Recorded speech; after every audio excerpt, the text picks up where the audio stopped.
Hoy vamos a hablar en negocios de un tema que me apasiona, las relaciones públicas, y por eso he invitado a una experta en el tema, María Elena Vivas, la maestra, me acompaña aquí hoy en estudio. Pues qué bueno, María Elena, compartir contigo y con nuestros televidentes de negocios sobre aspectos tan importantes y sobre todo la carrera, cómo ha venido dimensionando, cambiándose dentro de las organizaciones incluso, ¿no? Claro que sí, Paola. Muchas gracias también por la invitación. Estoy muy contenta de estar aquí con ustedes, precisamente para hablar sobre esos temas de relaciones públicas y comunicación en las empresas.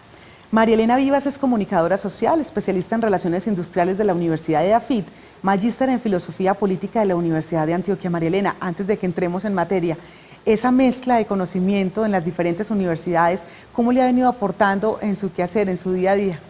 Bueno, eso ha sido muy interesante. En realidad la Universidad de Antioquia me dio la base, la profesión de la comunicación, comunicación social, periodismo, pero luego yo sentí la necesidad de conocer más las empresas y las organizaciones por dentro, y ahí la especialización de relaciones industriales de AFIT fue clave, entender el mundo de los negocios, entender ese lenguaje, entender un poco más a la gerencia, y posteriormente el tema de la política, de la macropolítica, porque finalmente las relaciones públicas son eso, son un tema del ejercicio del poder en la organización y de la organización frente a los públicos.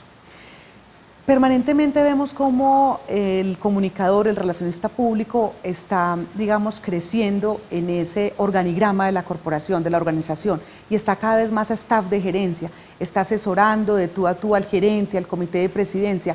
¿Por qué? ¿Qué es lo que está pasando y por qué es tan importante ese aporte de comunicaciones y relaciones públicas a la dirección de una compañía? Bueno, Paola, teóricamente, ya nos lo decían nuestros profesores, la comunicación y las relaciones públicas son una función de la alta dirección de una compañía, pero en realidad en nuestro medio eso apenas está despegando, diría yo, y ya el comunicador, el relacionista público está al alto nivel de dirección, es decir, está asesorando, bien sea como alguien interno de la organización o como un consultor externo, que muchas veces es esencial para la organización porque tiene una mirada, yo digo que tiene otros anteojos con los cuales mira la organización. Y con esos anteojos llegó usted hace algunos años a Almacenes Éxito en su momento, un grupo de éxito ya, y comienza a indagar, pero sobre todo a sensibilizar a esa alta dirección sobre la importancia de la comunicación. ¿Y qué fue lo que pasó? Bueno, allí hubo una experiencia bastante interesante. En ese momento la Vicepresidencia de Gestión del Talento Humano, allí estaba situada la comunicación, y ellos iban a dar el salto de pasar de ser una empresa familiar a cotizar en bolsa, a estar en los mercados internacionales. Entonces necesitaban hacer un cambio. Estuve haciendo allí una asesoría y también alguna ejecución, alguna consultoría de ejecución de algunos proyectos. Estuve a finales de los 90, como en el 97 más o menos, creo yo. Ese era un momento crucial para la organización, y en ese término de la asesoría, pues al final se comprendió, la organización empezó a comprender que definitivamente la comunicación y las relaciones públicas eran vitales. A partir de ahí se genera entonces un área de comunicación a alto nivel, que afortunadamente ocupó también un egresado de nuestra querida facultad, Gonzalo Velázquez, el primer jefe de comunicaciones que tuvo Grupo Éxito. De la Facultad de Comunicaciones de la Universidad de Antioquia. Y si nos vamos a la definición más reciente de relaciones públicas, la de la PRCA, Public Relations Society Association of America, ellos presentan en el 2012, dice que relaciones públicas es esa comunicación estratégica para fomentar las relaciones de beneficio mutuo entre organizaciones y grupos de interés. Y ahí viene un tema bien importante, y es cómo estar monitoreando, estudiando, investigando a esas audiencias, a esos públicos. ¿Qué es lo que desde ese punto de vista de relaciones públicas le aporta a la organización? Absolutamente. La investigación es clave para la comunicación organizacional y las relaciones públicas, pero digamos que no es una investigación de tipo académico, una investigación pura, sino más una investigación aplicada o de consultoría. Es una investigación que nos permite entender para qué y para quién es la comunicación y para quién es las relaciones públicas. La definición de la PRSA es clave cuando habla de relación, habla de comunicación estratégica y habla de beneficio mutuo. Háblenos de esa experiencia suya en Locería Colombiana, del Grupo Corona. Bueno, esa también fue una experiencia muy interesante. Yo llegué al Grupo Corona en un momento en que el grupo también era una empresa familiar, ya hoy, digamos, esa realidad ha ido variando, y allí lo que se pretendía era trabajar mucho la comunicación interna, la cohesión interna, porque venía la globalización. Estamos hablando también de los años 90, cuando el país empezó a hablar de nuevos espacios internacionales para las compañías, y empezó a verse que para la competitividad había la necesidad de que los grupos internos de la organización tuvieran una mayor cohesión, un mayor conocimiento sobre su propia realidad. Se daba allí una paradoja y era que las personas que trabajaban dentro de la misma organización muchas veces no conocían adecuadamente el producto, sus características, qué significaba hacer vajillas para un mercado en ese momento nacional y con algunos, digamos, algunas incursiones en los mercados internacionales. Entonces allí trabajamos sobre todo con la percepción de públicos internos, con ese estudio, con esa investigación de ver qué pensaban esos públicos internos, cómo estaban formados. En ese momento yo dirigí un departamento que se llamó la Jefatura de Educación y Comunicación, porque había ese componente importante también de educación al personal. Allí hicimos una práctica supremamente interesante. Con base en eso, la institución también comprendió la importancia y la necesidad de que la alta dirección estuviera conectada con las relaciones públicas y la comunicación. Hay un tópico también bien interesante y es el que tiene que ver con esa consejería a los diferentes niveles de la organización de cómo debe ser, cuáles son esas políticas de comunicación. Y para eso usted tiene un ejemplo y es su experiencia en una organización llamada Futuro para la Niñez. Claro que sí, en Futuro para la Niñez iniciamos un trabajo con motivo de los 25 años de esa institución, quería darse a conocer a la comunidad y allí realmente hicimos una tarea bastante fuerte que tuvo que ver con mirar los diferentes grupos también empresariales, la comunidad, hicimos todos los procesos, desde estar con la comunidad, recuerdo en Magdalena Medio, Urabá, Suroeste, diferentes regiones del departamento de Antioquia, pero también con los empresarios, con el empresariado, con las instituciones, con la gobernación, con la alcaldía, para ver cuáles eran sus percepciones acerca de la institución y para en ese camino llegar a la búsqueda de convenios para que la institución pudiera tener una mayor repercusión e impacto.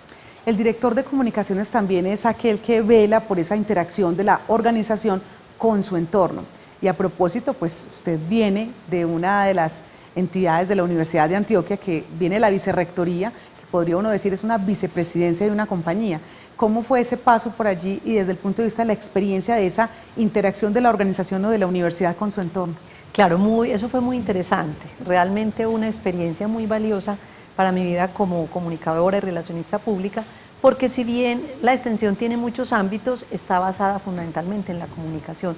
¿Por qué en la comunicación? Porque la extensión para la Universidad de Antioquia es una interacción permanente con la sociedad, con la comunidad, con los diferentes públicos, y para ello, lógicamente hay que conocer las capacidades internas de la universidad, pero también conocer qué necesita la sociedad. Es una tarea que no termina nunca, pero que en realidad es muy satisfactoria porque podemos ver resultados tangibles después de casi cerca de 5 años de ejercicio profesional allí, donde trabajamos en gestión del conocimiento, en emprendimiento, en relación con los egresados, en la extensión solidaria, en innovación, en incluso, innovación, ¿no? En emprendimiento, bueno, son muchos los ámbitos, en responsabilidad social, digamos en un área de dirección o de alta gerencia de la universidad, lo que nos permitió, pues por un lado, conocer mucho más a los públicos de la universidad, potenciar también las capacidades de la universidad, conocer esas capacidades internas. No, y es que si uno mira la universidad como si fuera una empresa, la cantidad de públicos que tiene, si uno lo mira los empleados, o sea, el símil con la organización, el hecho de ser una institución educativa, pues no la exime de tener que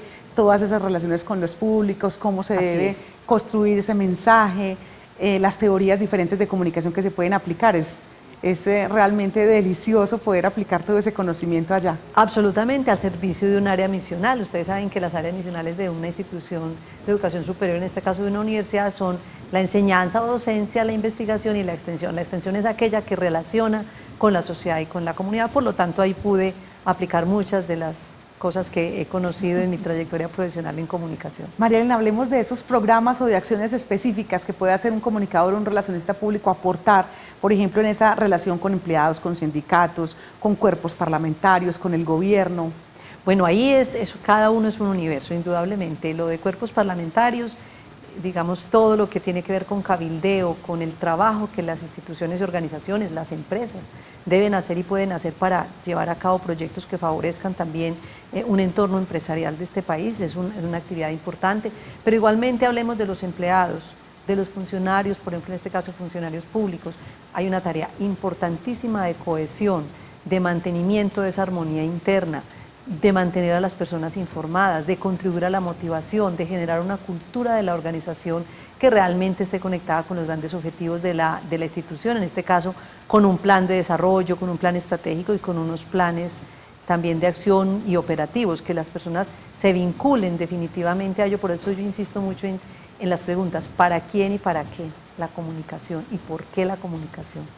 María Elena, ¿en qué está ahora? ¿A qué se está dedicando? Bueno, ahora tengo muchas cosas. En este momento estoy como profesora nuevamente de la facultad, donde fuiste mi alumna hace algunos años, Paola. Obviamente sé que has superado muchas de esas cosas y hoy eres una emprendedora y una empresaria ejemplo para las nuevas generaciones de nuestros muchachos. Estoy ahí, pero también estoy impulsando proyectos que tengo. Yo tengo una empresa de comunicación con mi esposo y bueno, estamos abriendo nuevas líneas de negocio. Una de ellas tiene que ver con asesoría a universidades, pero universidades extranjeras, en innovación, en gestión del conocimiento, en emprendimiento, e igualmente seguir trabajando en nuestro campo de las relaciones públicas, en asesorar empresas, en eso estoy. María Elena Vivas, hoy en Negocios en Telemedellín, un placer. Muchísimas gracias, Paola, muchas gracias por esta invitación. Este es Negocios en Telemedellín, ya regresamos.